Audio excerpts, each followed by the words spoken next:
Okay dear students, अभी मैंने आपको उससे पिछले लेक्चर में एम्पिरिकल फार्मूला और मॉलिक्यूलर फार्मूला के बारे में बताया था that how can you find out the empirical formula or how do you write the empirical formula for a compound।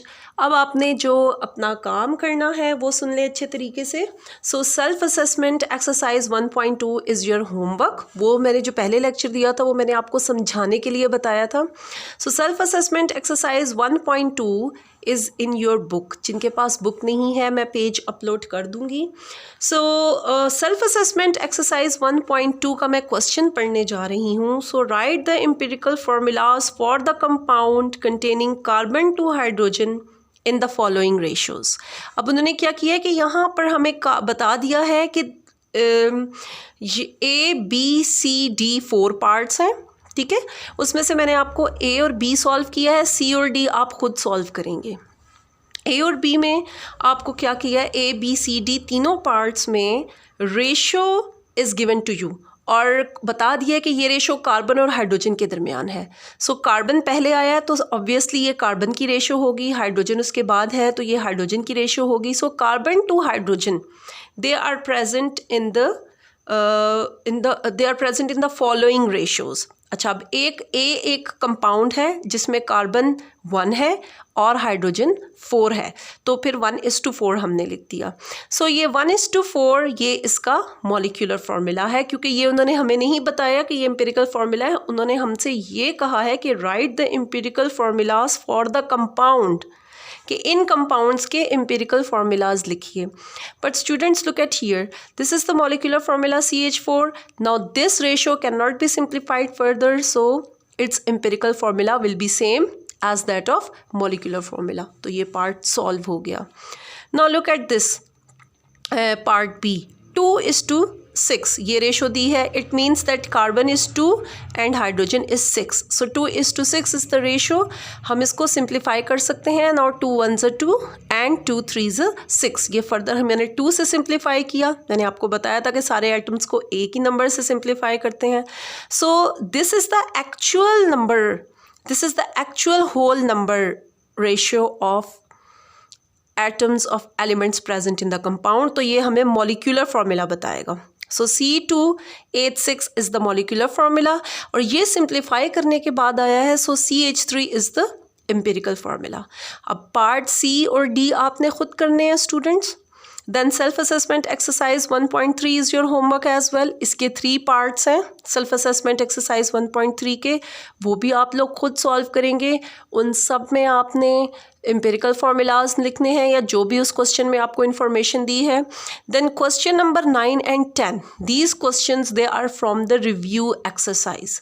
आपकी बुक की रिव्यू एक्सरसाइज में से है। ये क्वेश्चन भी आप खुद सॉल्व करेंगे, that would be your homework, ठीक है। फिर बता रही हूँ, self assessment exercise 1.2, self assessment exercise 1.3, question number 9 and 10, ठीक है।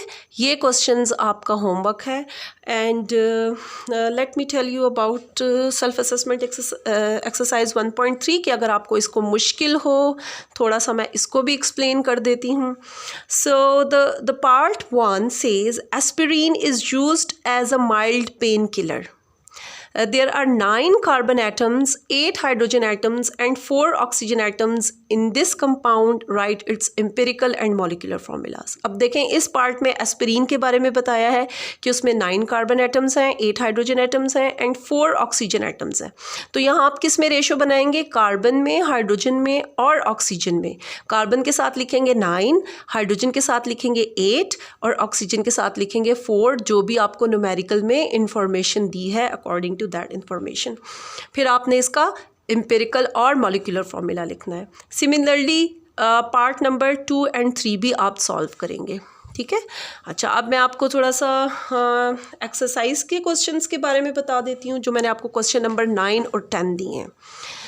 Look at here, question number 9. Decide whether or not each of the following is an example of empirical formula. यहाँ आपने ये बताना है कि ये empirical formula के example है कि नहीं। empirical formula के example से मुराद ये है कि ये empirical formula है कि नहीं। So look at here.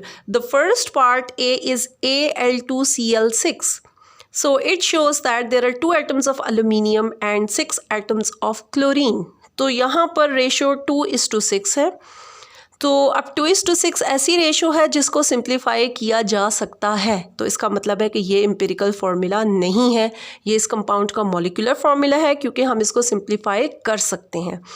तो आपने ये इन्फॉर्मेशन लिखनी है और आपने बताना है कि ये एम्पिरिकल फार्मूला की एग्जाम्पल नहीं है, और आप नीचे एम्पिरिकल फार्मूला भी लिखेंगे। Okay, look at here, Hg2Cl2, ये मर्करी के 2 एटम्स और क्लोरीन के 2 एटम्स को शो कर रहा है, और यहाँ पर भी ये 2:2 रेशो है विच कैन बी सिंप्लीफाइड। तो अगेन ये भी एम्पिरिकल फार्मूला की एग्जाम्पल नहीं है, ये भी मॉलिक्यूलर फार्मूला है because it can be simplified, और आप लिखेंगे दोनों मॉलिक्यूलर और empirical formula. Look at here, sodium chloride, दोनों के एटम्स 1-1 है। अब 1-1 को तो हम फर्दर सिंप्लीफाई नहीं कर सकते, so this is an example of empirical formula. ठीक है, D C2H6O, look at here, there are 2 atoms of carbon, 6 atoms of hydrogen and 1 atom of oxygen. अब इसको भी हम फर्दर सिंप्लीफाई नहीं कर सकते, तो अगेन ये भी एम्पिरिकल फार्मूला की एग्जाम्पल है, ये मॉलिक्यूलर फार्मूला, और इसका एम्पिरिकल और मॉलिक्यूलर फार्मूला सेम होगा। ओके, क्वेश्चन नंबर 10 आपने करना है, 9 और 10 is your homework. Okay students, ये बहुत इंपॉर्टेंट क्वेश्चंस हैं और मैं आपकी मार्किंग कर रही हूँ, ग्रेडिंग कर रही हूँ, एज़ यू नो दैट।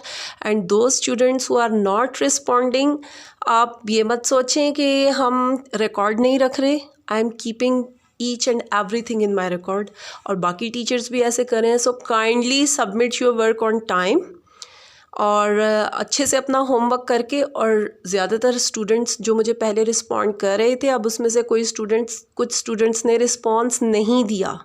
ठीक है, मैं नहीं चाहती कि मैं अब आपके नाम बार बार वॉल के ऊपर पोस्ट करूं, लेकिन अब मुझे लग रहा है कि मुझे करना पड़ेगा। सो काइंडली आप जो है इसको सीरियस लें और अपना होमवर्क सबमिट करें। Thank you.